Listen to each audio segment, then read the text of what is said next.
only at Bob's Discount Furniture. From Fox 5 News, this is The Noon. September 18th, welcome to The Noon. I'm Joe Toohey. Thanks so much for being here. We start with this string of new developments this morning surrounding the growing tensions with Iran.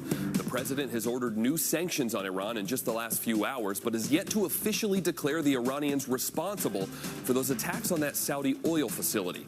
As he's weighing that, Trump also announced a new national security advisor, Robert O'Brien, a former top hostage negotiator who takes over for John Bolton, who was fired last week as the president's top national security official. Meantime, America's top diplomat, Secretary of State Mike Pompeo, has been dispatched to Saudi Arabia to meet with officials who claim to have evidence that Iran was behind that oil facility attack. So will that evidence be compelling enough for the U.S. to officially blame Iran for the strikes? And does that mean the U.S. military will be involved? The White House isn't ready to say just yet. If we're going to make that declaration, he wants to be ironclad in the evidence, and he wants to make the case to Congress and the American people just who's at fault here.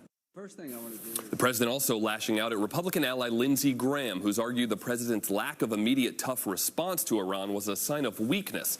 The president tweeting back, "No, Lindsey, it was a sign of strength that some people just don't understand." Now to a different kind of fight over if and how individual states are allowed to govern their own air quality. The Trump administration just announcing it will take away California's authority to set rules about how many miles to the gallon cars must get in order to be sold there. The White House arguing the states can't set those rules, only the federal government can. Mike Sachs is here with more. Mike. Hey, Joe. Yeah, that's generally how things work when the federal government sets limits on things like carbon emissions. But for decades, California has had a waiver to enact stronger pollution standards that other states have been free to follow. The Trump administration, though, says it's going to revoke that waiver. And that move has California vowing to fight in court.